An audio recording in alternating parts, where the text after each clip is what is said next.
Pemirsa, Gen Z pun bersuara atas rencana magang berbayar. Mereka berharap program ini bisa membantu mereka dalam mendapatkan pekerjaan.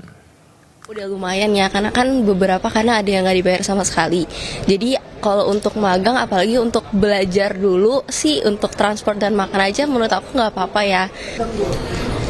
Mungkin kalau untuk saat ini kayak aku lebih tertarik untuk magang dulu karena mendapatkan uang transport juga, gaji. Kalau jujur untuk sebagai pengalaman pertama, saya sih lebih prefer magang ya. Karena kan itu juga udah digaji, biaya transportasi sudah didapatkan juga. Pemirsa, Sekretaris Kabinet Teddy Indrawijaya memastikan program magang nasional segera dimulai. Program ini mampu menyerap ratusan ribu peserta dari seluruh Indonesia.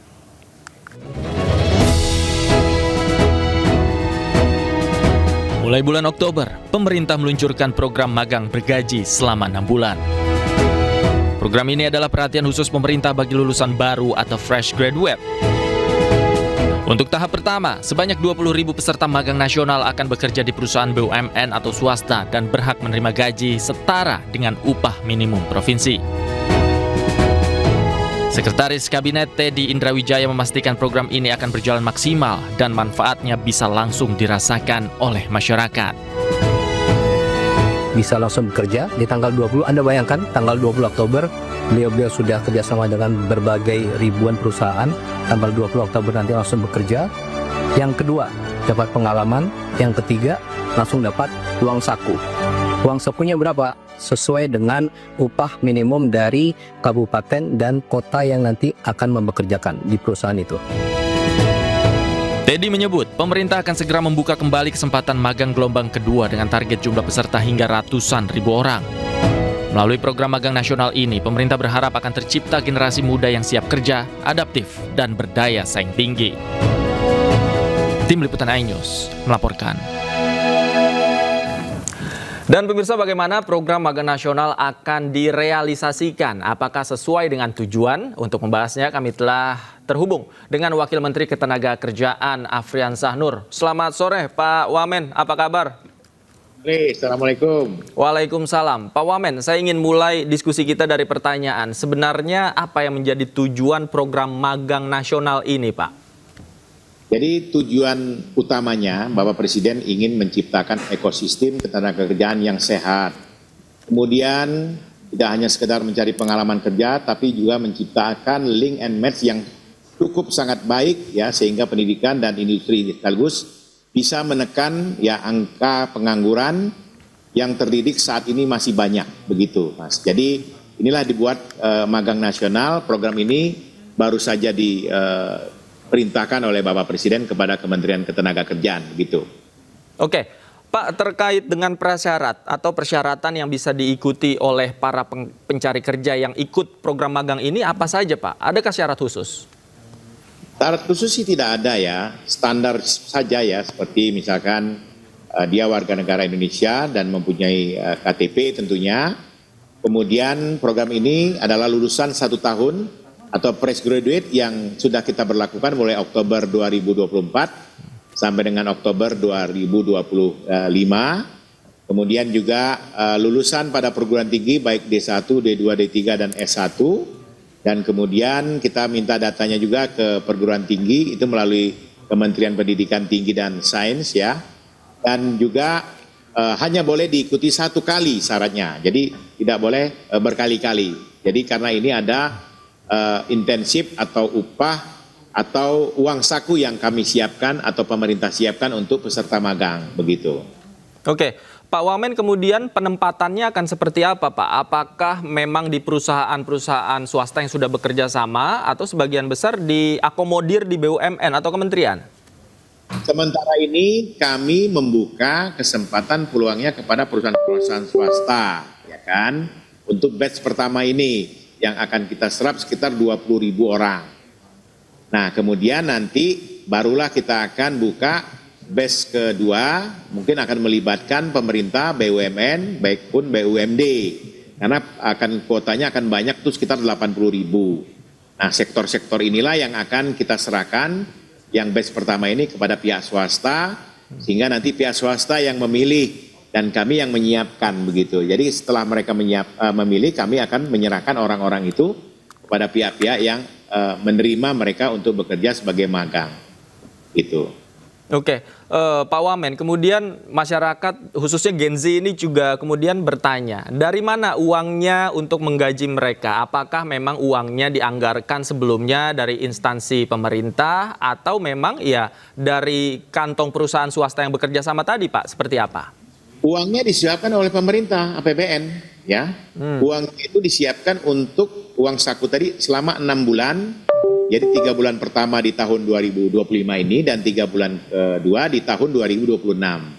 Jadi uangnya itu pemerintah yang menyiapkan dan sesuai dengan uang sakunya itu sesuai dengan UMK masing-masing kabupaten kota yang mereka lakukan atau tempat mereka magang, begitu. Oke. Baik, kemudian sejauh ini koordinasi dengan lintas sektornya seperti apa Pak? Khususnya dengan perusahaan swasta, bagaimana persiapan yang mereka lakukan untuk mengakomodir program ini? Jadi dengan waktu yang cepat, Kementerian atas perintah Bapak Menteri, kami juga sudah melaksanakan membentuk tim dan berkoordinasi dengan perusahaan-perusahaan melalui Apindo, Kadin ya, yang tentunya punya korelasi yang sama dengan Kementerian Tenaga Kerja. Dan hari ini, per sore ini, Mas Davi, itu perusahaan yang sudah terdaftar sekitar 1.553 perusahaan. Okay. Artinya sosialisasi kami jalan. Kemudian posisi yang diajukan, itu sekarang ada 7.038 posisi. Posisi itu masing-masing perusahaan punya keinginan mereka mau menerima di bidang apa. Kemudian jumlah pelamar yang sudah mendaftar ini hampir 126.590 orang. Kemudian akun yang terdaftar, maksudnya akun yang sudah lebih mendaftar itu lebih kurang 342.760 orang. Nah, posisinya ini yang sedang kami real time kami yang sedang kami cek karena besok batas terakhir pendaftaran untuk batch pertama. Begitu. Oke, Pak, dalam penerapannya Pak selama 6 bulan ke depan, apakah Kementerian Ketenagakerjaan juga ikut mendampingi dan juga ikut mengawasi Pak implementasinya? Oh tentu, kami juga sudah melibatkan pengawas kami di tingkat kabupaten, kota, dan provinsi, dan kami sudah berkoordinasi dengan pihak-pihak terkait untuk mereka melakukan pengawasan terhadap peserta magang nasional ini yang berada di wilayah masing-masing. Begitu Mas Davi. Oke. Pak, kemudian kan dari netizen begitu ya, warganet banyak yang bertanya juga Pak. Ini mewakili pertanyaan warganet. Apakah saya akan ditempatkan sesuai dengan jurusan yang saya tempuh, pendidikan saya dan latar belakang pendidikannya Pak. Kemudian juga bagaimana kemudian job desk-nya di perusahaan tersebut ketika magang. Ini seperti apa Pak kira-kira gambarannya? Jadi begini, yang utama mereka tentu harus kita tempatkan sesuai mereka yang mereka tuju. Tetapi ketika slotnya sudah cukup, mereka bisa memilih untuk selanjutnya. Jadi ada 3 pilihan ya, 3 pilihan sehingga si peserta tadi bisa memilih. Kalau seandainya slot pertama tidak bisa, mereka bisa mengajukan usulan kedua dan ketiga. Begitu. Oke, jadi ada beberapa pilihan Pak ya yang bisa diambil oleh teman-teman ini Pak ya? Betul. Baik. Pak, untuk kemudian implementasi ini Pak, jika memang ada pekerja yang belum terakomodir misalnya dalam gelombang ini, apakah nanti ada kesempatan untuk dibuka gelombang-gelombang berikutnya Pak? Dan kuotanya akan semakin banyak? Bisa, ini makanya kita buka batch kedua dengan jumlah peserta dengan kuota 80.000 orang. Begitu. Nah, yang tidak bisa itu adalah ketika sudah mereka ikut magang batch pertama, mereka tidak boleh lagi ikut magang selanjutnya, begitu. Oke, artinya 1 orang 1 kali magang Pak ya? Betul, 1 kali kesempatan untuk magang. Baik. Begitu. Pak, targetnya akan menyerap berapa banyak fresh graduate Pak?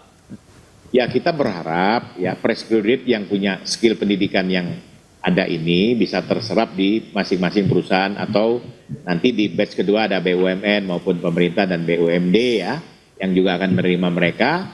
Nah, tentunya harapan kita dengan 6 bulan kita memberikan intensif uang saku kepada anak-anak magang ini bisa diberikan kontribusi yang baik untuk anak-anak kita tadi dan sehingga perusahaan-perusahaan tadi bisa melihat selama 6 bulan ini skill dan kemampuan anak-anak ini dan akhirnya mereka mau menerima mereka menjadi peserta atau menjadi karyawan yang ada di perusahaannya masing-masing. Gitu. Oke, Pak Wamen terakhir, bagaimana kemudian teman-teman yang ingin magang ini bisa mendapatkan akses informasi, Pak? Apa yang bisa mereka lakukan, kemudian bagaimana mereka bisa mencari informasi sedetail-detailnya, Pak, untuk mendaftar pada program ini?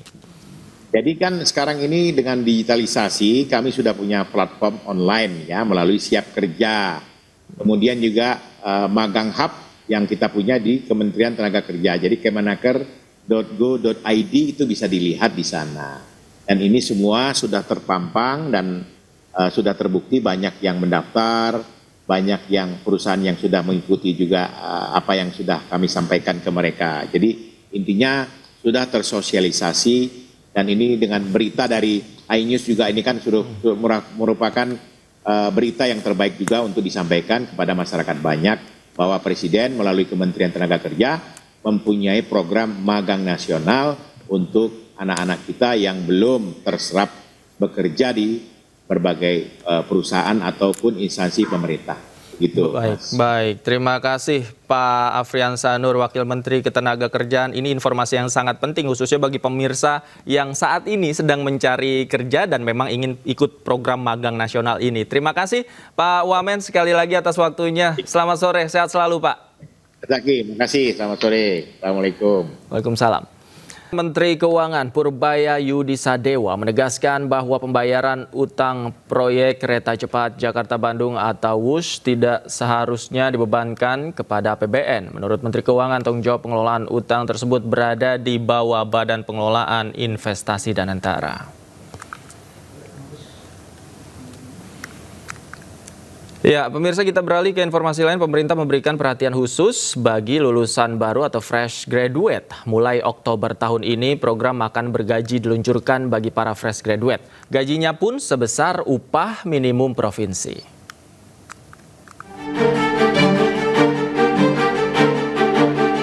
Lulusan baru perguruan tinggi atau fresh graduate mulai bulan Oktober tahun ini bisa sedikit bernafas lega. Pemerintah akan meluncurkan program magang berbayar selama 6 bulan. Dalam program ini, peserta juga memiliki kesempatan direkrut menjadi pegawai tetap di perusahaan tempat mereka magang.